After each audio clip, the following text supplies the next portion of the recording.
장폴 사르트르라는 실존주의 철학자가 있는데 그 사람이 쓴 희곡 중에 No Exit, 그래서 출구 없는 방이라는 제목으로 번역이 된 그런 희곡이 있습니다. 거기에는 지옥에 떨어지리라고 한 사람 3명이 한 방에 갇혀서 영원히 죽지도 않고 계속해서 그 방에 갇혀서 사는 그런 내용을 담고 있습니다. 그런데 한 남자는 영웅 행세를 하면서 허세를 부립니다. 자기가 그렇게 대단한 사람이라고. 그런데 실상은 동지들을 배신하고 도망가다가 열차에 전복되어서 죽어서 이렇게 지옥에 가게 된 사람이고, 여자들 2명도 역시 야비한 삶을 살았습니다.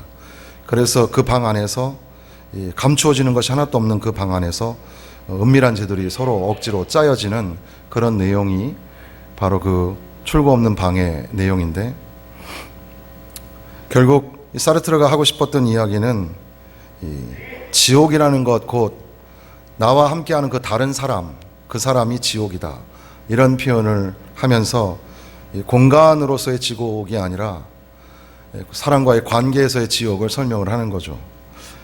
이 사람은 철저한 무신론자였기 때문에 우리가 특별히 배울 것이 없다고 할 수도 있지만, 그럼에도 불구하고 인간의 철저한 실존을 우리에게 가르쳐 주는데 소망이 없으면 지옥이다.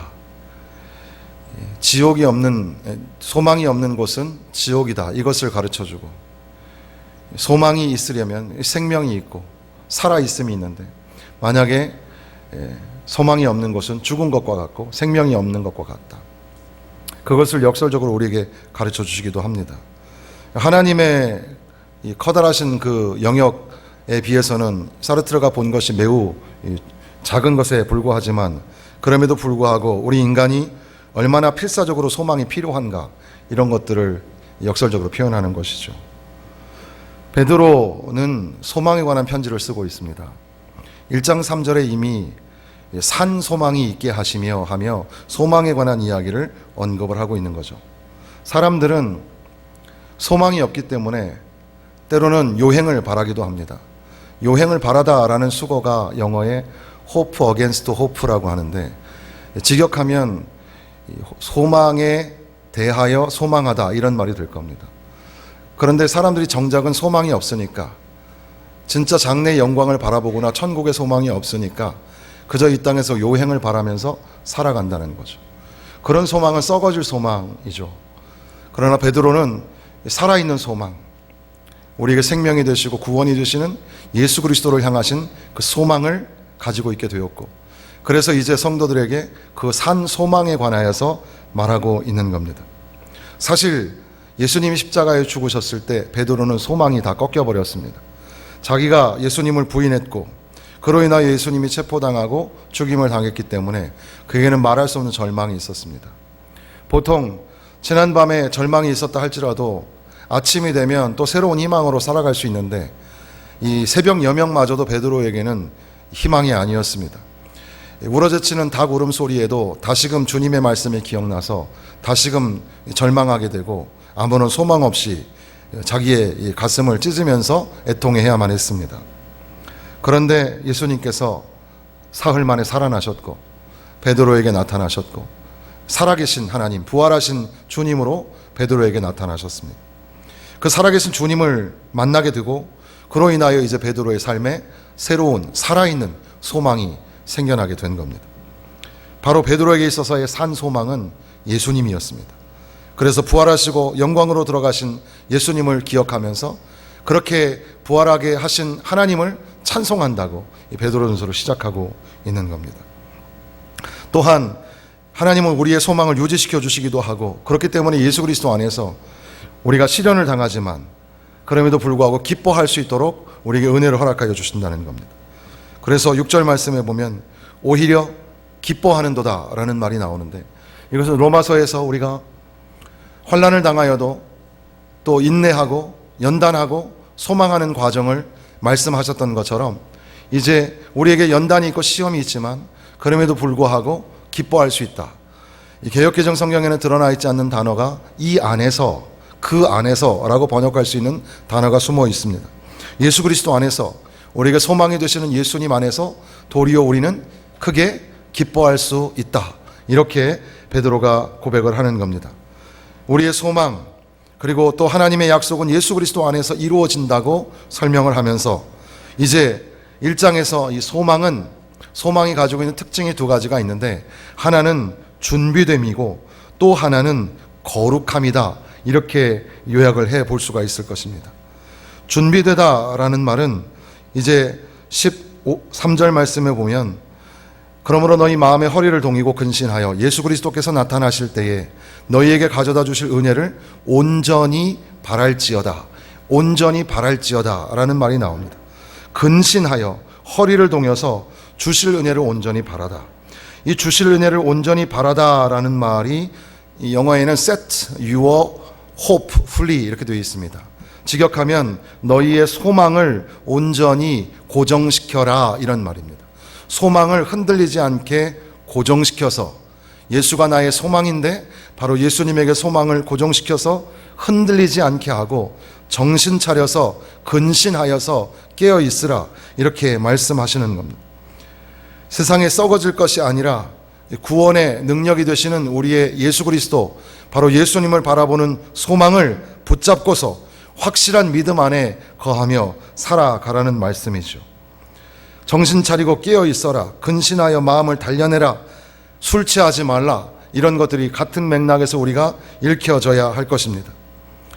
분홍 코끼리라는 말을 하는데, 원래 이 핑크 엘리펀트라는 말은 이 소설 속에 나오는 말이었고, 지금 오늘날 우리가 분홍 코끼리를 영어로 하면 그것도 하나의 수고로서 음주나 마약으로 인하여 환각 상태가 된 걸 갖다가 분홍 코끼리라고 하는데, 아이러니한 것은 오늘날에 그런 상표를 쓰기도 하고 술집의 간판으로 사용하기도 합니다. 세상 사람들이 다 이렇게 환각 중에, 중독 중에 그렇게 흥청망청 세상에 살아가고 있다는 거죠. 영적으로 생각해 보면 육적으로 이렇게 술 취하고 중독이 되고 하는 것처럼 세상에 취해서 세상의 방법대로, 세상의 원리대로, 세상 사람들하고 별반 다를 게 없이 살아가는 우리 모두가 다 이제 우리가 소망 있는 사람이라면 그 소망을 가지고 준비하고 대비하고 예비하는 자세로 살아가야 한다는 겁니다. 근신하고 깨어있으라. 그래서 그리스도인들에게는 그 열광도 필요하지만 그 열광을 넘어서서 정신을 바짝 차리고 주님을 섬기는 그런 이 지혜가 우리 가운데 필요하다는 거죠.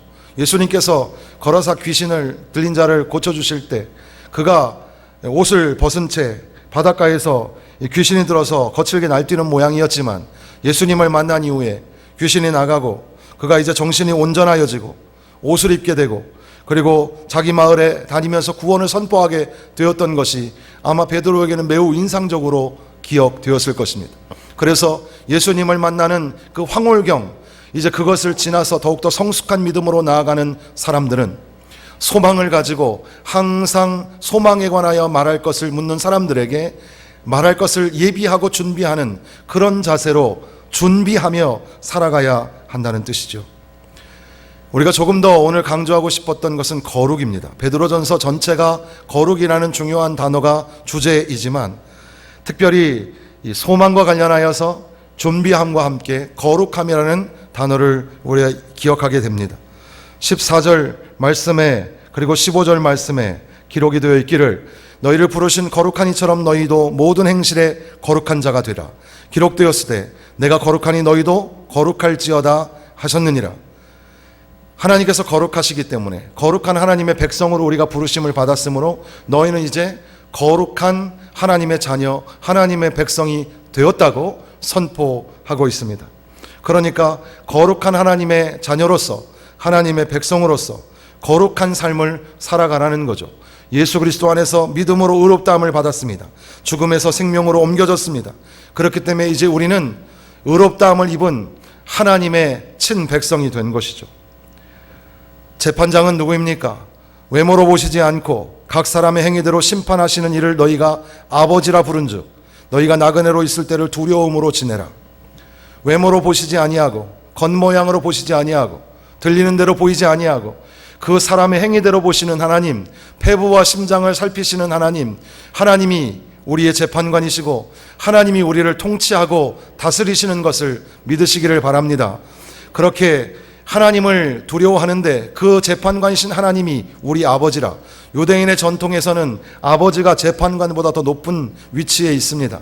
그래서 아버지라라고 할 때에 그 아들은 아버지의 말씀에 절대 복종해야 하는 그런 전통이 있었던 거죠. 오늘 이제 하나님, 전능하신 하나님, 우리에게 재판관이 되시는 하나님이 우리의 아버지라. 그러니까 우리는 아버지 하나님을, 거룩하신 하나님을 모시고 살아가는 그런 삶을 이 땅에 살게 되었는데, 우리의 소망은 천국에 있고 우리의 소망은 아버지 나라에 있으나 그럼에도 불구하고 이 땅에 살아갈 때 우리는 나그네처럼 살아가게 됩니다. 나그네로 살아가는 이 모든 과정 속에 우리는 그러므로 두려움을 가지고 살아가야 하는 거죠.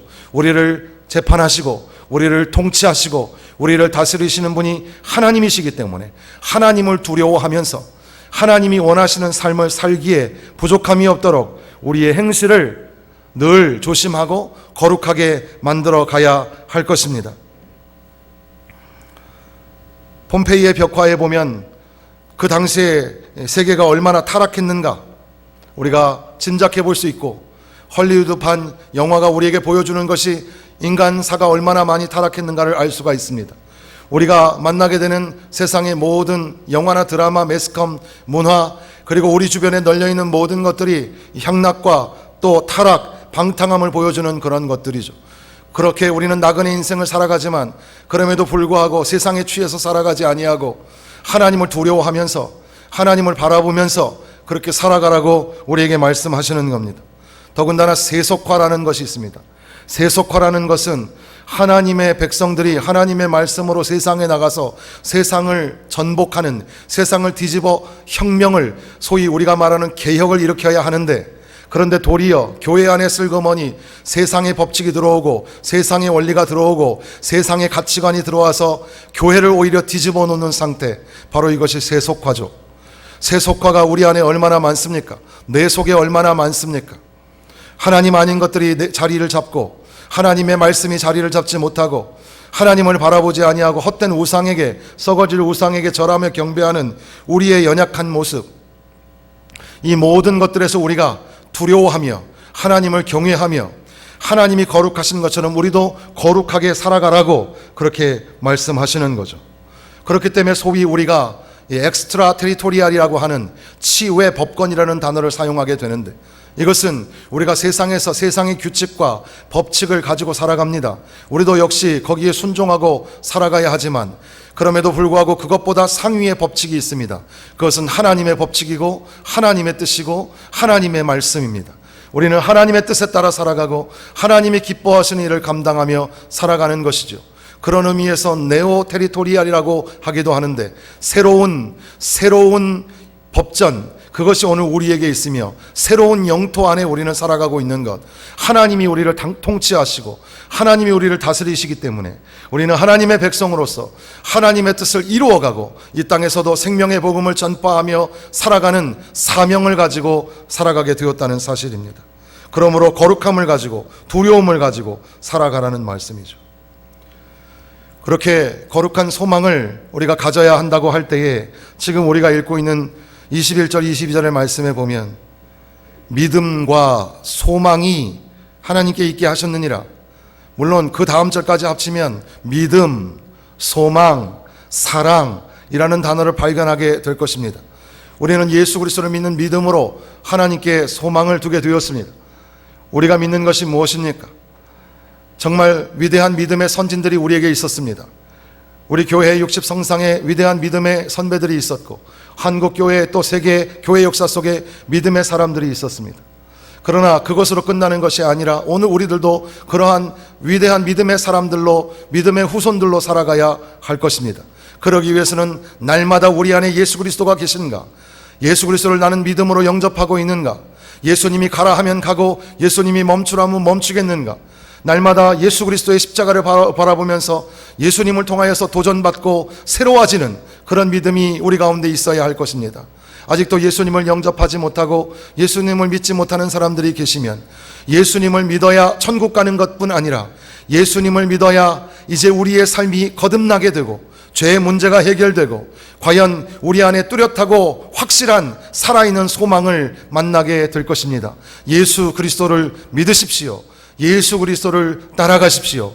우리 안에 예수님이 있다고 믿으신다면 예수님께서 뭐라고 말씀하시는지를 들으시고 예수님이 원하시는 것이 무엇인지를 깨달아 알아야 할 것이며 예수님께서 우리를 이끌어 가시는 대로 믿음에 순종하고 말씀에 순종하면서 살아가야 할 것입니다. 바로 그러한 믿음이 오늘 우리 가운데 있어야 합니다. 또한 우리 가운데 소망이 있어야 합니다. 깨끗하게 하여라는 22절의 말씀을 따라서 깨끗한 소망 또는 거룩한 소망을 오늘 말씀의 제목으로 삼아 드렸는데, 거룩한 소망, 깨끗한 소망이 우리 가운데 있어서 세상에 썩어질 소망이 아니라 하늘나라 장래의 영광을 바라보는 소망을 가지고, 그렇기 때문에 우리에게 소망이 있어서 이 땅에 사는 날 동안 시련과 핍박과 고난이 우리에게 닥칠지라도 세상에 타협하고 불의에 타협하고 음란과 거짓과 탐욕의 자리에 서지 아니하고 오직 거룩한 하나님의 백성으로서 살아가기 위하여 몸부림을 치는 것, 바로 그것이 살아있는 소망을 가지고 살아가는 사람들이 아니겠습니까?